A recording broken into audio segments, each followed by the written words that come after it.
Tayo guys, grabe, ang dami pong mga katanungan po yung mga tao ngayon tungkol po kay Lisa. Ipapaabot natin guys, no, kasi meron po tayong baser, ingani naman yun yung life. Ipaabot na lang natin po yung katotohanan dito. Dito tayo kay kaibigan, kasama natin si kaibigan Linyo, dahil po marami nag-aabang tungkol po sa katotohanan kung bakit po, no, na napapanood nila yung mga ibang nagpapaabot tungkol kay Lisa. Kasi mayroon nagsasabi si Lisa po ay nakauwi na po daw dito. Kaya nandito tayo kay kaibigan, itanong natin kung totoo po ba. At saka hindi po daw totoo po yung balita na na-hold at saka na-priso. Kaibigan, marami naghihintay ba sa inyo? Kasi gusto po daw nilang malaman sa inyo kung totoo po ba yung mga issue na nabitawan po sa social media. Kasi marami nagsasabi ngayon, totoo po daw talaga ang nangyari kay Lisa at na-hold at na-priso na po daw siya ngayon. Ikaw, sa tingin mo, kung ano man po daw ang inyong nakikita at napanood guys, yun po ang totoo. No? Kung doon kayo makinig sa ibang channel o tulad po ng ABS-CBN, kung dyan kayo wala talaga. Pero marami nagsasabi na kakasuhan po daw kaibigan. Oo, kakasuhan po daw nila yung mga nagpapaabot po ng mga fake news sa social media. Yung mga content creator, kakasuhan daw. Kaya pati ikaw, mag-ingat ka, kakasuhan ka daw. Nga, paano man daw ninyo makasuhan yan? Hindi man yan makikita, elemento man yan. Kung ako pwede, kaya bitaw guys, seryoso tayo ha. Sa totoo lang, marami po tayo napanood sa social media ngayon. Lalo na pag mga kakampi po nila. Kapag ang tao nakakampi po nila, magpapaabot talaga ng scripted. Pero kung hindi mo kakampi, kung katotohanan man po yung binabase dito, yun po ang sinasabi ng ating kaibigan. Kung ano man ang inyo napanood sa iba na sinasabi po nila na preso at na hold at meron silang kasama na mayaman na nasobrahan, gumamit na may-ari po ng Beverly Hills doon sa Amerika na 7 hours na hindi po nila ipinapaalam, yon totoo po talaga yan. Maraming po nag-chat po sa ating guys, yun po ang totoo. Kaya nandito tayo sa ating kaibigan.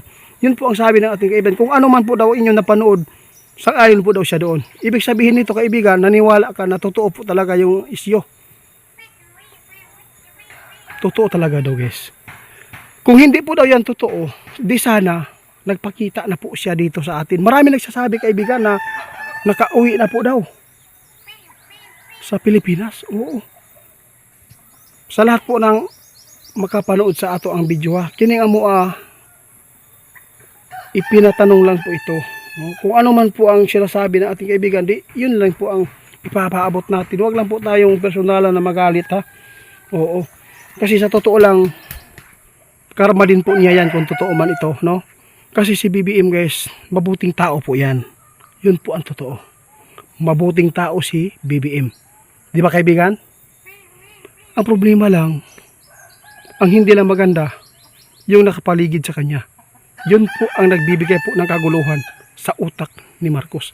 Maraming plano si Marcos para sa ating bansa na ikakabuti sana.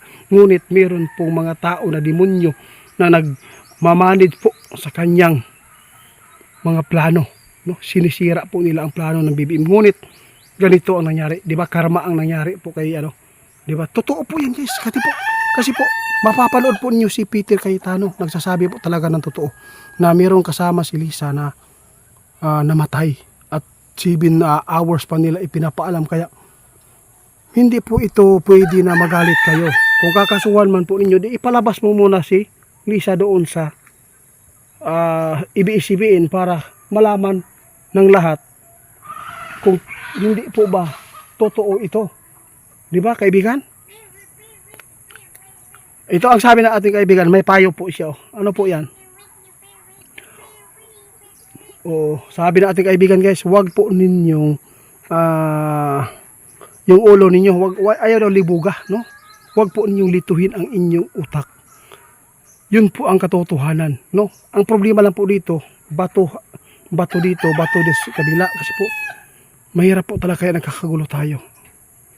panawagan po ng ating kaibigan ngayon, dapat po ay magkaisa tayong lahat. Dahil po meron po paparating po na mga dagok sa ating Pilipinas. No? Hindi po natin alam anong mangyayari. Kasi po, yung bansa natin wala ng respeto. Nawalan po ng respeto ang China ngayon dito sa atin. Alam mo ba yung flag? Marami nagsasabi, itiit. Gusto kong ipaabot sa inyo sa ating kaibigan.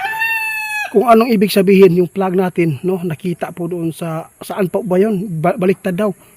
Kaya nandito tayo kaibigan, ano po ba talaga ang totoo kung bakit po nabaliktad daw? Ano po daw ibig sabihin niya? Anong sign ito? Diyos ko. Alam po kasi guys, sabi ng ating kaibigan, delikado, no?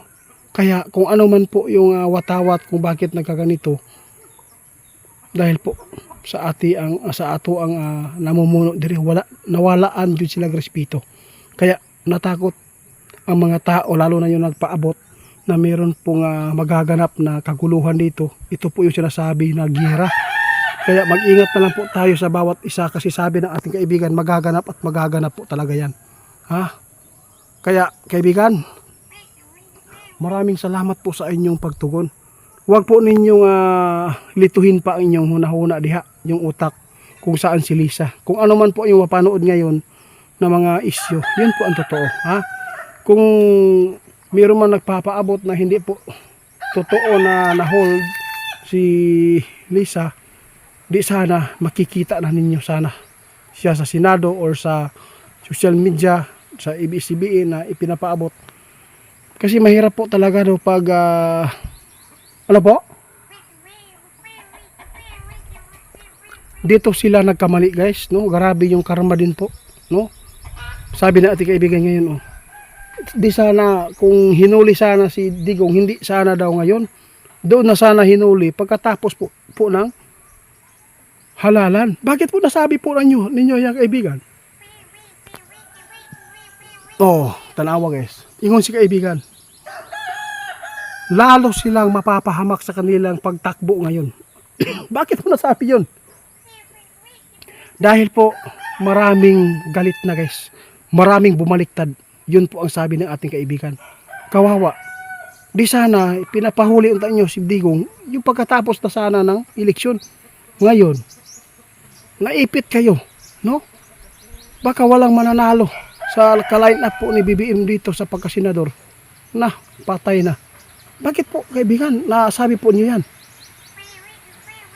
Pati ka na, madadamay pa rin yan. Na ito lang maapapaabot natin ha. Nasa inyo lang guys kung sino po talaga yung gusto ha.